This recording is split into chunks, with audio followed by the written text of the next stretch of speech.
137. Marie, 10th October 1897. Dear Rakhal, reached Murray from Kashmir in the evening of the day before yesterday. Everybody had an enjoyable time of it. Only Krishnalal, Dhirananda, and Gupta, Sadananda suffered now and then from fever, which however was but slight. This address is to be sent to the Raja of Khetri. Have it printed in gilt, etc. The Raja is expected at Bombay about the 21st or 22nd of October.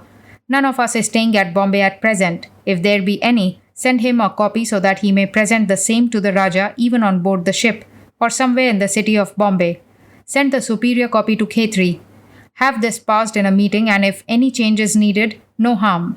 Then sign it, all of you, only leaving a blank for my name, and I shall sign it on going to Khetri. Let no pains be spared in this.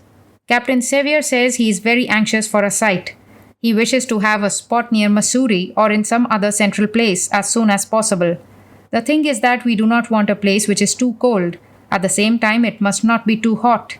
Dehradun is unbearable in summer, but pleasant in winter. Mussoorie itself is, I dare say, not the right place for many in winter. Above or below it, that is, in British or Garhwal territory, some land is sure to be found. At the same time, there must be a supply of water at the place throughout the year, for drinking purposes and for everyday use. My plan is this. With only Achyutananda and Gupta, I go from Murree to Rawalpindi, thence to Jammu, thence to Lahore, and from Lahore straight to Karachi. Give my hearty love and blessings to Shashi Babu. I see that Master Mahashaya has buckled to work after such a long time. Give him my special love and greetings. To see him with his feminine retiringness, stirred to work, my courage has gone up by leaps and bounds. I am writing to him tomorrow even. Victory to the Lord. To work, to work. Yours affectionately, Vivekananda. 138. Care of Lala Hansraj, Rawalpindi, 12th October 1897. Dear M. Sebun Monami. Now you are doing just the thing. Come out, man. No sleeping or life. Time is flying. Bravo, that is the way. Many thanks for your publication. Only I am afraid it will not pay its way in a pamphlet form. Never mind, pay or no pay. Let it see the blaze of daylight. You will have many blessings on you and many more curses. But that is always the way of the world. This is the time. Yours in the Lord, Vivekananda. 139. Lahore, 15th November 1897.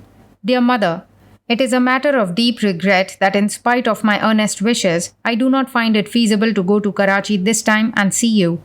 First, because Captain and Mrs. Sevier, who have come from England and are travelling with me for the last 9 months nearly, are very anxious to buy some land at Dehradun and start an orphanage there. It is their special request that I should go and open the work. This makes it unavoidable to go to Dehradun. Secondly, owing to my kidney troubles, I cannot count upon a long life. Even now, it is one of my desires to start a mutt in Calcutta, towards which as yet I could do nothing. Moreover, the people of my country have withheld the little help that they used to give to our mutt of late. They have got a notion that I have brought plenty of money from England. Over and above that, it is impossible to celebrate Sri Ramakrishna's festival this year, for the proprietors of Rasmani's garden would not let me go there, as I am returned from the West. Hence, my first duty lies in seeing the few friends we have in Rajputana and trying my best to have a centre in Calcutta. For these reasons, I have been very sorry to postpone my tour to Sindh at present. I shall try my best to go there via Rajputana and Kathiawar. Please do not be sorry. Never for a day do I forget you all, but duty must be done first. It will ease me of my anxiety when a mutt is established in Calcutta. Then I can hope that the work for which I struggled all my life through all sorts of privation and suffering will not die out after I cease to live in this body. I start for Dehradun this very day, after a week's stay there to Rajputana, thence to Kathiawar and so on. With blessings, yours sincerely, Vivekananda. 140. To the same. Dehradun, 24th November 1897. Dear Mother, I have duly received your letter and that of dear Haripada. Of course you have ample reason to feel sorry for, but you see, I couldn't help it. And what took me here also became a fiasco. Neither could I go to Sindh. It is the Lord's will. Now I have an idea of proceeding to Calcutta through Rajputana, Kathiawar and Sindh. but some difficulty may crop up on the way. If all goes well, I am certainly coming to Sindh. You must have undergone a lot of difficulty in coming to Hyderabad by arranging for leave, etc. Any least trouble undergone is bound to produce its excellent results. Friday next, I shall leave this place and have a mind to go via Saharanpur to Rajputana direct. I am doing well now and trust you too are in health and peace of mind. With best love and blessings to yourself and Haripada, yours sincerely, Vivekananda. 141. Almora, 20th May 1898. Dear Margot, duty has no end and the world is extremely selfish. Be of good cheer. Never a worker of good came to grief. Ever yours, etc. Vivekananda. 142. Almora, 10th June 1898. My dear friend, I appreciate your letter very much and am extremely happy to learn that the Lord is silently preparing wonderful things for our motherland. Whether we call it Vedantism or any ism, the truth is that Advaitism is the last word of religion and thought, and the only position from which one can look upon all religions and sects with love. I believe it is the religion of the future enlightened humanity. The Hindus may get the credit of arriving at it earlier than other races, they being an older race than either the Hebrew or the Arab. Yet practical Advaitism, which looks upon and behaves to all mankind as one's own soul, was never developed among the Hindus universally. On the other hand, my experience is that if ever any religion approached to this equality in an appreciable manner, it is Islam and Islam alone. Therefore, I am firmly persuaded that without the help of practical Islam, theories of Vedantism, however fine and wonderful they may be, are entirely valueless to the vast mass of mankind. We want to lead mankind to the place where there is neither the Vedas, nor the Bible, nor the Quran. Yet this has to be done by harmonizing the Vedas, the Bible, and the Quran. Mankind ought to be taught that religions are but the varied expressions of the religion, which is oneness, so that each may choose that path that suits him best. For our own motherland, a junction of the two great systems, Hinduism and Islam, Vedanta brain and Islam body, is the only hope. I see in my mind's eye the future perfect India rising out of this chaos and strife, glorious and invincible, with Vedanta brain and Islam body. Ever praying that the Lord may make of you a great instrument for the help of mankind, and especially of our poor, poor motherland. Yours with love, Vivekananda. 143. Kashmir, 25th August 1898. Dear Margot, it is a lazy life I am leading for the last 2 months, floating leisurely in a boat, which is also my home, up and down the beautiful Jhelum, through the most gorgeous scenery God's world can afford, in nature's own park, where the earth, air, land, grass, plants, trees, mountains, snows, and the human form all express on the outside at least the beauty of the Lord, with almost no possessions, scarcely a pen or an inkstand even, snatching up a meal whenever or wherever convenient, the very ideal of a Rip Van Winkle. Do not work yourself out, it is no use. Always remember, duty is the midday sun whose fierce rays are burning the very vitals of humanity. It is necessary for a time as a discipline, beyond that it is a morbid dream. Things go on all right whether we lend them our helping hands or not. We in delusion only break ourselves. There is a false sentiment which goes the extreme of unselfishness, only to injure others by its submission to every evil. We have no right to make others selfish by our unselfishness, have we? Yours, etc., Vivekananda. 144. The Mutt, Belur, 15th December 1898. Dear, the mother is our guide and whatever happens or will happen is under her ordination. Yours, etc., Vivekananda. 145. Baidyanath, Devgarh, 29th December 1898. My dear Dhira Mata, you know already my inability to accompany you. I cannot gather strength enough to accompany you. The cold in the lungs continues, and that is just what makes me unfit for travel. On the whole, I hope to improve here. I find my cousin has been all these years cultivating her mind with a will, and she knows all that the Bengali literature can give her, and that is a good deal, especially of metaphysics. She has already learnt to sign her name in English and the Roman alphabet.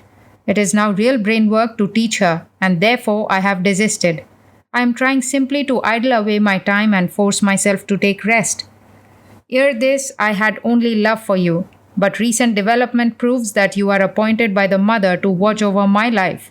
Hence, faith has been added to love. As regards me and my work, I hold henceforth that you are inspired, and I will gladly shake off all responsibilities from my shoulder and abide by what the Mother ordains through you.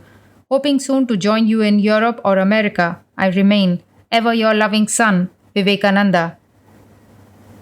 146. The Mutt, 11th April 1899.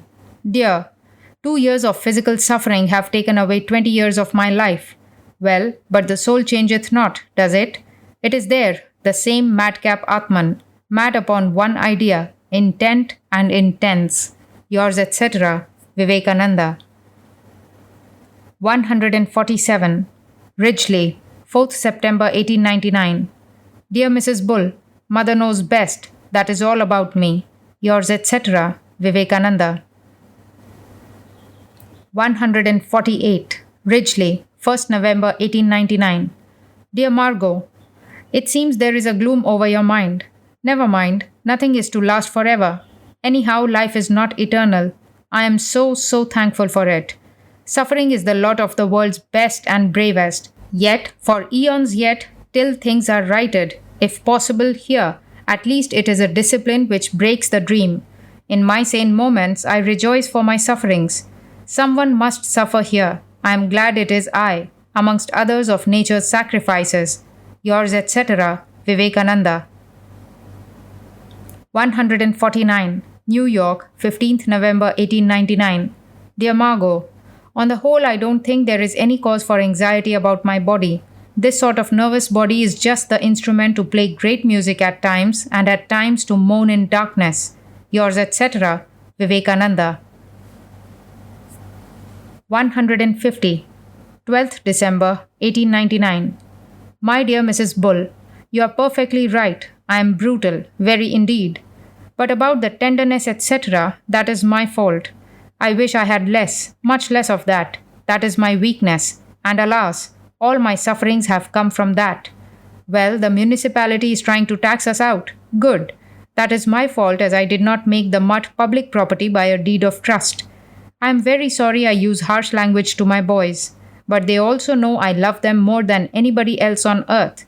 I may have had divine help, true, but oh, the pound of blood every bit of divine help has been to me. I would be gladder and a better man without that. The present looks very gloomy indeed, but I am a fighter and must die fighting, not give way. That is why I get crazy at the boys. I don't ask them to fight, but not to hinder my fight. I don't grudge my fate, but oh, now I want a man, one of my boys, to stand by me and fight against all odds. Don't you vex yourself. If anything is to be done in India, my presence is necessary, and I am much better in health. Possibly the sea will make me better. Anyway, I did not do anything this time in America except bother my friends. Possibly Joe will help me out with the passage, and I have some money with Mr. Leggett. I have hopes of collecting some money in India yet. I did not see any of my friends in different parts of India. I have hope of collecting the 15,000 that will make up the 50,000, and a deed of trust will bring down the municipal taxes. If I cannot collect that, it is better to struggle and die for it than vegetate here in America. My mistakes have been great, but every one of them was from too much love. How I hate love. Would I never had any bhakti? Indeed, I wish I could be an Advaitist, calm and heartless. Well, this life is done. I will try in the next. I'm sorry, especially now, that I have done more injury to my friends than there have been blessings on them. The peace, the quiet I am seeking, I never found. I went years ago to the Himalayas, never to come back, and my sister committed suicide. The news reached me there, and that weak heart flung me off from that prospect of peace. It is the weak heart that has driven me out of India to seek some help for those I love, and here I am. Peace have I sought, but the heart, that seat of bhakti, would not allow me to find it. Struggle and torture, torture and struggle. Well, be it then, since it is my fate, and the quicker it is over, the better.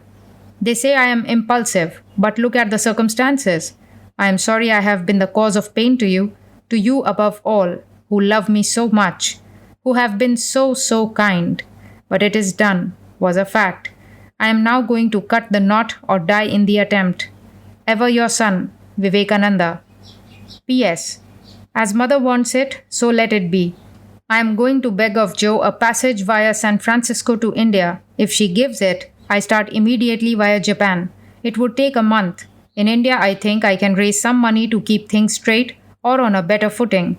At least to leave things where I get them all muddled. The end is getting very dark and very much muddled. Well, I expected it so. Don't think I give in a moment. Lord bless you. If the Lord has made me his hack to work and die on the streets, let him have it. I am more cheerful just now after your letter than I was for years. Va Guru ki Fateh. Victory unto the Guru. Yes, let the world come, the hells come, the gods come, let mother come. I fight and do not give in. Ravana got his release in 3 births by fighting the Lord himself. It is glorious to fight mother. All blessings on you and yours. You have done for me more, much more than I deserved ever. Love to Christine and Turyananda. Vivekananda. 151, 921, 21st Street, Los Angeles, 23rd December 1899. My dear Margot, yes, I'm really getting well under the manipulations of magnetic healing. At any rate, I'm all right. There was never anything serious with my organs. It was nerves and dyspepsia.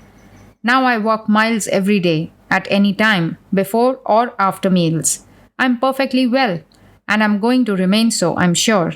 The wheel is turning up. Mother is working it up. She cannot let me go before her work is done, and that is the secret. See how England is working up. After this bloodletting, people will then have time of thinking better and higher things than war, war, war. That is our opportunity. We run in quick, get hold of them by the dozens, and then set the Indian work in full swing. I pray that England will lose Cape Colony so that she will be able to concentrate her energy on India. These capes and promontories never are of any use to England except in puffing up a false pride and costing her hoards in money and blood. Things are looking up, so get ready. With all love to the 4 sisters and to you, Vivekananda. 152, Los Angeles, California, 24th January 1900. Dear Margot, I am afraid that the rest and peace I seek for will never come, but Mother does good to others through me, at least some to my native land, and it is easier to be reconciled to one's fate as a sacrifice. We are all sacrifices, each in his own way. The great work is going on. No one can see its meaning except that it is a great sacrifice. Those that are willing escape a lot of pain. Those who resist are broken into submission and suffer more. I am now determined to be a willing one. Yours, etc., Vivekananda. 153. Care of Miss Mead. 447 Douglas Building, Los Angeles, California, 15th February 1900. My dear Nivedita, yours of the reached me today at Pasadena. I see Joe has missed you at Chicago, although I have not heard anything from them yet from New York. There was a bundle of English newspapers from England with a line on the envelope expressing good wishes for me and signed F.H.M. Nothing important was in those, however. I would have written a letter to Miss Muller, but I do not know the address. Then I was afraid to frighten her. In the meanwhile, Mrs. Leggett started a plan of $100 subscription each a year for 10 years to help me, and headed the list with her $100 for 1900, and got 2 others here to do the same. Then she went on writing letters to all my friends asking each to join in it. When she went on writing to Mrs. Miller, I was rather shy, but she did it before I knew. A very polite but cold letter came to her in reply from Mrs. Hale, written by Mary, expressing their inability and assuring her of their love for me. I am afraid Mrs. Hale and Mary are displeased, but it was not my fault at all. I get news from Mrs. Sevier that Niranjan is seriously ill in Calcutta. I do not know if he has passed away. Well, but I am strong now, Margot, stronger than ever I was mentally. I was mentally getting a sort of ironing over my heart. I am getting nearer a sannyasin's life now. I have not had any news from Saradananda for 2 weeks. I am glad you got the stories. Rewrite them if you think so. Get them published if you find anybody to do it, and take the proceeds, if any, for your work. I do not want any. I have got a few $100 here. Going to San Francisco next week, and hope to do better there. Tell Mary when you see her next that I had nothing whatsoever to do with the proposal of $100 a year subscription to Mrs. Hale. I am so grateful to them. Well, money will come for your school, never fear. It has got to come. If it does not come, who cares? One road is quite as good as the other. Mother knows best. I don't know whether I am very soon going to the East or not. If I have an opportunity, of course I will go to Indiana. The international scheme is a good one, and by all means join it. And be the medium of getting some Indian women's clubs to join it through you, which is better.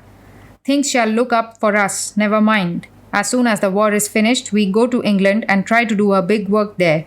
What do you think? Shall I write to Mother Superior? If so, send her whereabouts. Has she written to you? Studies and shakies with all come round. Hold on.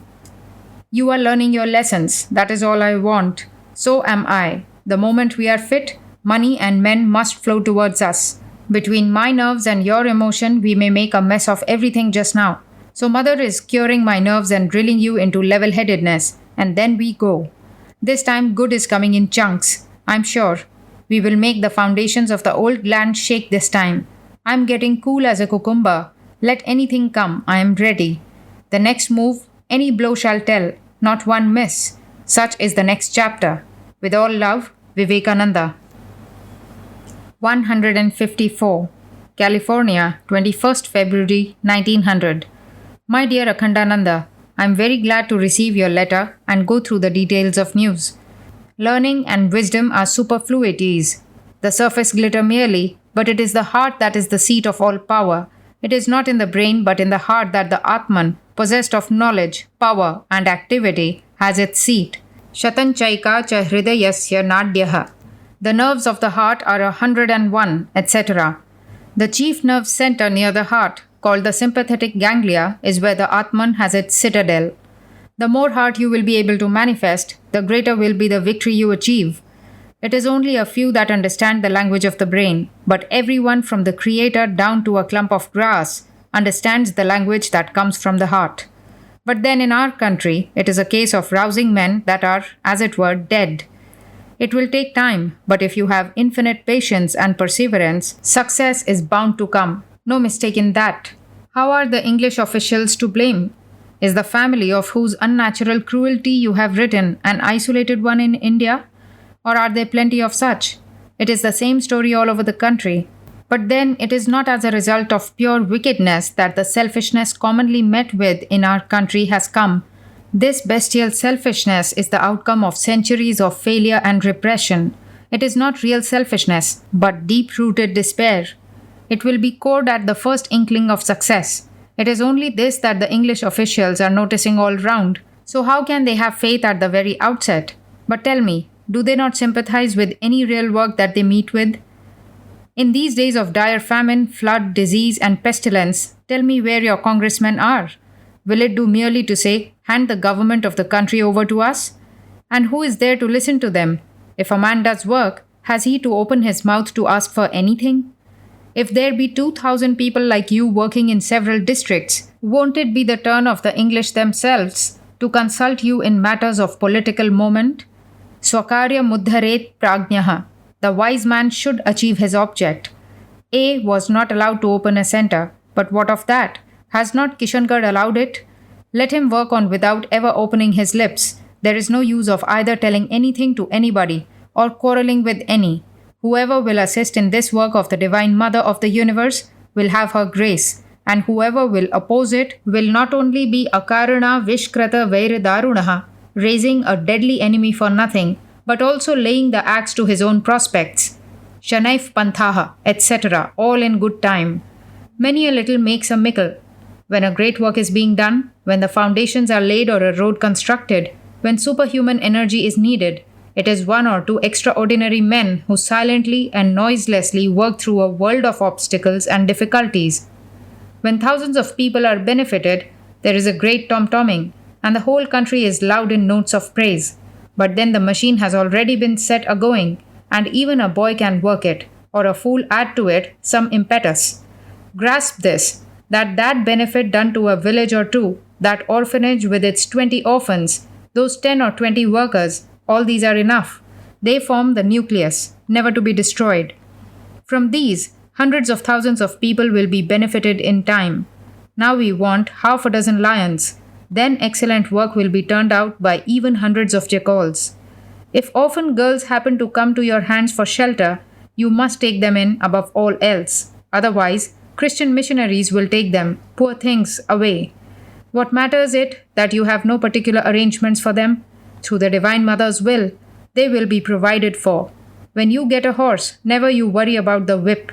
Get together whomsoever you can lay your hands on. No picking and choosing now. Everything will be set right in course of time.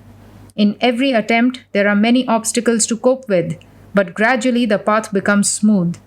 Convey to the European officer many thanks from me. Work on fearlessly. There is a hero. Bravo. Thrice well done. The starting of a center at Bhagalpur that you have written about is no doubt a good idea, enlightening the schoolboys and things of that sort. But our mission is for the destitute, the poor, and the illiterate peasantry and laboring classes. And if, after everything has been done for them first, there is spare time, then only for the gentry. Those peasants and laboring people will be won over by love. Afterwards, it will be they who will collect small sums and start missions at their own villages, and gradually, from among those very men, teachers will spring. Teach some boys and girls of the peasant classes the rudiments of learning and infuse a number of ideas into their brains. Afterwards, the peasants of each village will collect funds and have one of these in their village. Uddharedat manatmanam. One must raise oneself by one's own exertions. This holds good in all spheres. We help them to help themselves. That they are supplying you with your daily bread is a real bit of work done. The moment they will come to understand their own condition and feel the necessity of help and improvement, know that your work is taking effect and is in the right direction. While the little good that the moneyed classes out of pity do to the poor does not last, and ultimately it does nothing but harm to both parties. The peasants and laboring classes are in a moribund condition, so what is needed is that the moneyed people will only help them to regain their vitality and nothing more. Then leave the peasants and laborers to look to their own problem, to grapple with and solve it. But then you must take care not to set up class strife between the poor peasants, the laboring people and wealthy classes. Make it a point not to abuse the moneyed classes. Swakarya muddharet pragnyaha. The wise man should achieve his own object. Victory to the Guru, victory to the Mother of the Universe. What fear, opportunity, remedy, and its application will present themselves. I do not care about the result, well or ill. I shall be happy if only you do this much of work. Wordy warfares, texts and scriptures, doctrines and dogmas, all these I am coming to loathe as poison in this my advanced age. Know this for certain that he who will work will be the crown on my head. Useless bandying of words and making noise is taking away our time, is consuming our life energy, without pushing the cause of humanitarianism a step further. Ma bhaihi, away with fear. Bravo! There is a hero indeed. May the blessed Guru be enthroned in your heart, and the Divine Mother guide your hands. Yours affectionately, Vivekananda.